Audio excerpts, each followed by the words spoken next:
हमारे आज के मार्केट एक्सपर्ट से आपको मिलवाते हैं और बाजार की चाल पर उनकी राय भी लेते हैं। गौरांग शाह हमारे साथ जुड़ गए हैं। गौरांग, आफ्टरनून, स्वागत है आपका कॉर्पोरेट कनेक्शन में और एक बार फिर से फेस्टिविटीज़ की शुभकामनाएं आपको। और त्योहारी मौसम चल रहा है, उसके बीच आपने समय निकाला इस शो में शिरकत की, उसके लिए बहुत बहुत धन्यवाद।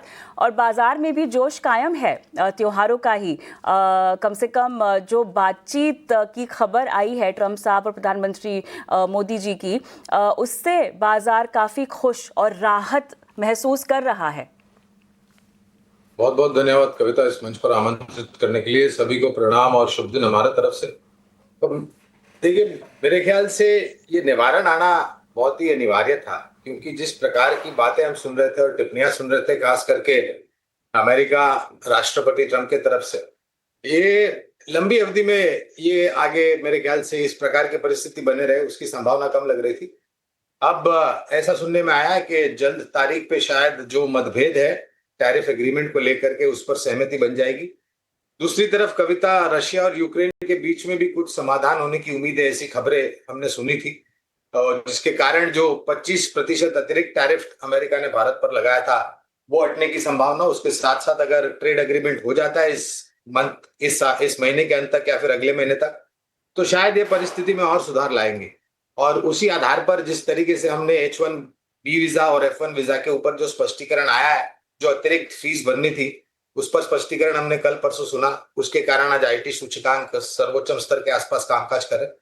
तो बाजार की परिस्थिति अच्छी लग रही है। खाली एक हम उम्मीद ये लेकर के चल रहे स्थानीय संकेत के आधार पर कि ये जो दूसरी तिमाही के नतीजे हम देख रहे हैं, अब तक जो देखे वो अच्छे आए हैं, कोई बड़ी निराशा नहीं है। उम्मीद रखते हैं कि बाकी जो अन्य कंपनियां दूसरी तिमाही के नतीजे लेकर के आएंगे, वो भी इतने ही सकारात्मक होंगे। गौरांग, कुछ नतीजों पर मैं फोकस करना चाहती हूँ, खासतौर से HUL। देखिए, जो उम्मीदें थी उसके पार थोड़ा नतीजे जाते हुए हमने देखे हैं रेवेन्यू, एबिटा और प्रॉफिट के फ्रंट पर। और मैनेजमेंट की कमेंट्री में भी बात यही निकल कर आ रही है कि और बेहतर नतीजे वित्त वर्ष की तीसरी और चौथी तिमाही में देखने को मिलेंगे, जो कि अगेन एक्सपेक्टेड लाइंस पर ही है। लेकिन फिलहाल जो नंबर्स पेश हुए हैं, आज तो पूरा FMCG पैक ही जोश में है, लेकिन स्पेसिफिकली HUL, और अगर आपकी इस पर कवरेज हो तो क्या राय निकलेगी और कैसे आप देखते हैं नंबर्स को? एक छोटा डिस्क्लोजर दे देता हूं आपकी अनुमति से कविता, के जो भी निवेश लायक रणनीति आपके कार्यक्रम में आज दोपहर रखेंगे, ये हमारे रिसर्च टीम की तरफ से राय है। इसमें हमारी कंपनी जियोजित अथवा मेरा कोई निजी निवेश नहीं है, ना ही किसी प्रकार का वित्तीय लाभ मिलता है, ना ही किसी प्रकार का कॉन्फ्लिक्ट ऑफ इंटरेस्ट। लेकिन इसी स्तर पर राय हमारे क्लाइंट्स को देते हैं, हो सकता है उनका निवेश हो। तो मैं उम्मीद करता था कि आप मुझसे ये प्रश्न पूछेंगे। और खपत क्षेत्रों को लेकर के हमने पहले भी हमारे ही चैनल 18 हाउस स्वदेश पर बहुत ही स्पष्ट रूप से राय दी थी कि अक्टूबर, नवंबर, दिसंबर, ये जो महीने हैं, यहाँ से जमीनी स्तर पर जो सुधार होना है खपत को लेकर के, ये आपको दिखाई देगा। और इसका ज्यादा सकारात्मक असर आने वाले महीनों में आपको दिखाई देगा। और जो नतीजे आए, जितने भी नतीजे आए अब तक खपत से जुड़ी हुई कंपनियों के, मेरे ख्याल से उसमें आशा की किरण उभर करके आती है। और वो जो हम उम्मीद लगा करके चलते थे कि जमीनी स्तर पर खपत को लेकर के कुछ सकारात्मक संकेत दिखने चाहिए, वो अब दिखना शुरू हुआ है। अब हुआ ये कि नया अवतार जो जीएसटी का है, वो 22 सितंबर से लागू हुआ है, 2.0। इसके पहले अच्छी वर्षा ऋतु के कारण ग्रामीण, मध्यम ग्रामीण भागों से मांग बढ़ने की संभावना, और उसके पहले जो माननीय वित्त मंत्री जी ने 12,75,000 तक का टैक्स में राहत दिए, तो ये तीनों समीकरण जो है वो अब से लेकर के आने वाले भविष्य में आपको एफएमसीजी कंपनी में बिक्री और आमदनी और मुनाफे के मार्जिन में सुधार होते हुए नजर आएगा। उसके साथ साथ कविता, जो लागत खर्च पहले होता था, वहां पर भी कमी आई है, जिसके कारण मुनाफे के मार्जिन में और सुधार होने की संभावना है। HUL पर एज अ डिस्क्लोजर लंबी अवधि के लिए हमारी खरीदारी की राय है।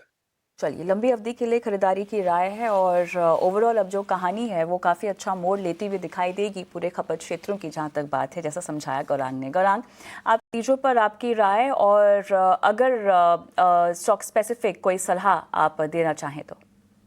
देखिए, सुधार धीरे धीरे हो रहा है कविता जी, इसमें कोई दो राय नहीं है। खास करके जो छोटी सरकारी बैंक है, वहां पर एक हमने जो ध्यान दिया है वो है नतीजों के ऊपर। 4 तिमाही होती है एक साल में, एक वित्तीय वर्ष में। तो 1-2 तिमाही में अच्छे नतीजे आते हैं, बाकी 2-3 तिमाही में नतीजे बुरे आते हैं, नकारात्मक आते हैं। उसके कारण परिस्थिति है कि शेयर के दाम जहां है वहां है। हालांकि जैसे अभी आप बात कर रहे थे, मैनेजमेंट से प्रयास उनके तरफ से निरंतर हो रहा है ग्रॉस नेट एनपीए में नीचे आने के लिए, प्रोविजन को नीचे लाने के लिए, और मार्जिन में सुधार करने के लिए, लेकिन वो बहुत लंबा रास्ता है।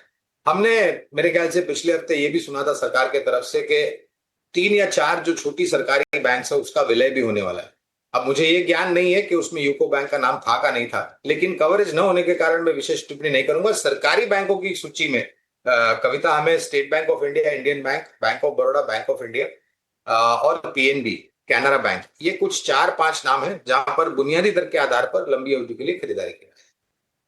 ये तो यहाँ पे ये रणनीति आती हुई, लेकिन गौरांग आप हमारे साथ बने रहें, एक छोटा सा ब्रेक लेते हैं। ब्रेक के उस पार आईटी पैक में तेज़ी, साथ ही टेक्सटाइल काउंटर्स में तेज़ी दिखाई दे रही है। क्या खास रणनीति गौरांग की तरफ से रेकमेंड होगी इन तमाम सेक्टर्स में और सेक्टर स्पेसिफिक स्टॉक्स में, जानेंगे छोटे से ब्रेक के बाद।